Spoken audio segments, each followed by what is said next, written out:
રાજ્યમાં ફરી એકવાર નકલી પોલીસની કરતૂત સામે આવી છે। નવાઝ શેખ નામના શખ્સે પોતાને પોલીસકર્મી બતાવીને એક વ્યક્તિ પાસેથી ₹85,000 પડાવી લીધા। ઘટના નવસારી શહેરની છે। આરોપી નવાઝ શહેરના રિંગ રોડ પાસે ગાર્ડન એપાર્ટમેન્ટમાં રહેવા આવ્યો હતો। તે દરમિયાન તેની મુલાકાત તેના પડોશી સિદ્દીકી શેખ સાથે થઈ। તેણે ઠગાઈનું ષડયંત્ર ઘડ્યું અને પોતે જ પોલીસ ભરતીનું કામ કરતો હોવાનું જણાવ્યું। ફરિયાદી સિદ્દીક શેખના 22 વર્ષીય પુત્રને પોલીસ વિભાગમાં નોકરી અપાવવાની લાલચ આપી અને પછી પોલીસનું ફોર્મ ભરાવવા, સબમિટ કરાવવા અધિકારી સાથે વાતચીત અને ટ્રેનિંગને નામને ટુકડે ટુકડે રૂપિયા પડાવ્યા।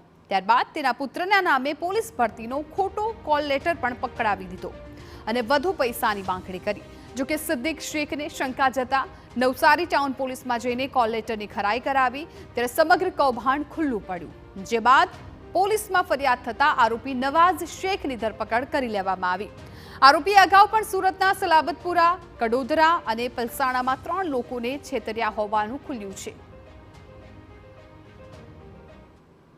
આ મૂળ રહેવાસી ભૂસાવલ મહારાષ્ટ્રનો છે।